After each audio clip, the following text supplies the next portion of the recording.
Kaleshwaram project ద్వారా గోదావరి నది సజీవంగా ఉన్నదని రాష్ట్ర వ్యవసాయ శాఖ మంత్రి నిరంజన్ రెడ్డి అన్నారు.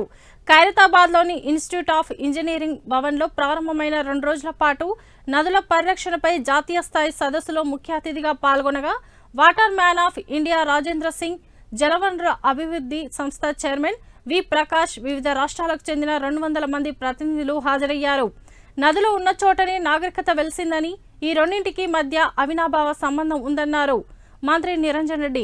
నదులు వ్యర్థాలతో నిండిపోతున్నాయని, నదుల సంరక్షణ లేక కలుషితం అవుతున్నాయన్నారు.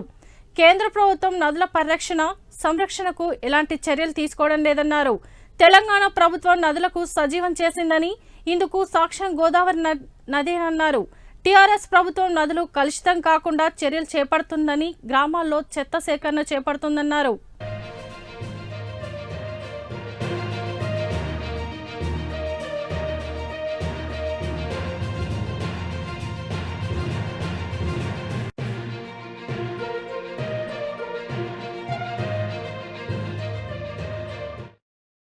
We all know the importance and significance of water.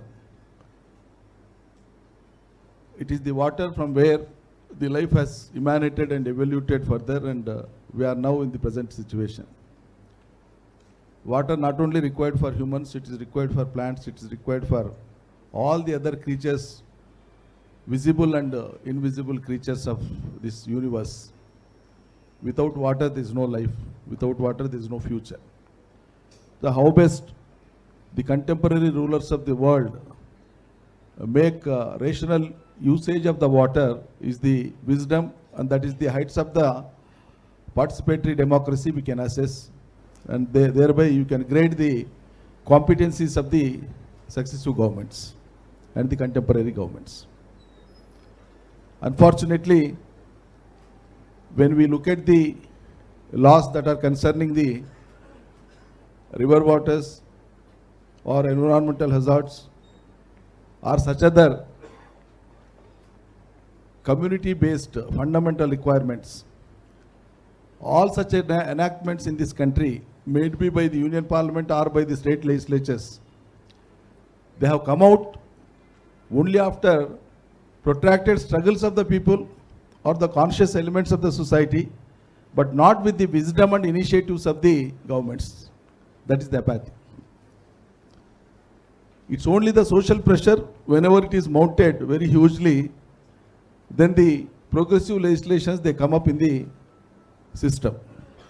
Even those acts, when they are put to implementation, we know how the implementation part gets diluted.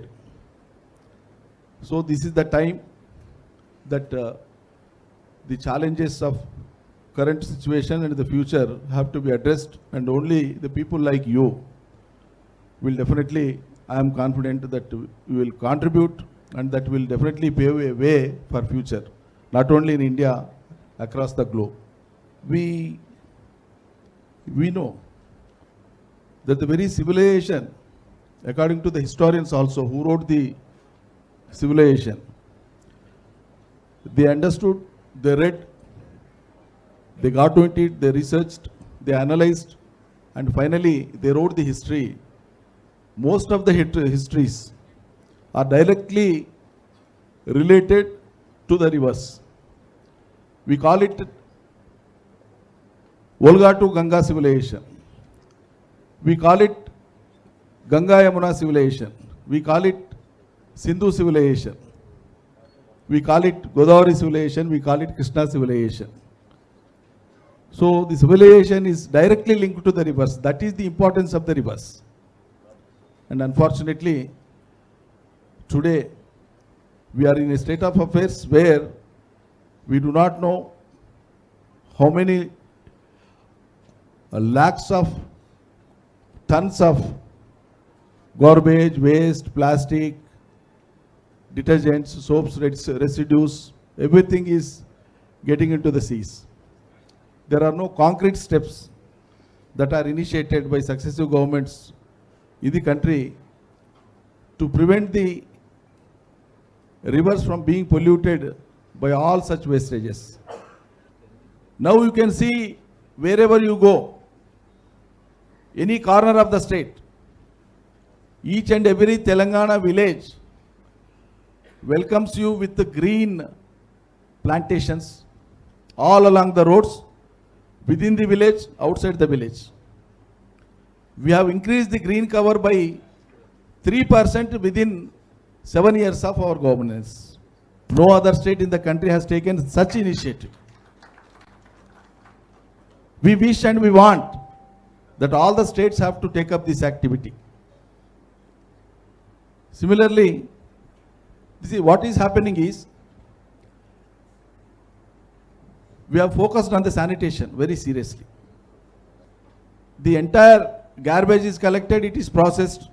We are not allowing it to spread into the rivers. That we have prevented successfully. The drains perfectly they have been constructed. Soak pits are constructed in each and every village. Therefore, whenever you have a rainy season, extensive rains are there, only water flows, but water doesn't carry all this garbage and all the human spoil. That is how the rivers of Godavari and Krishna, these days, for the last 3-4 years, they are not getting any human residue or garbage residues into the seas. By and large, to a larger extent, we are successful. That the nation and national government should focus on such issues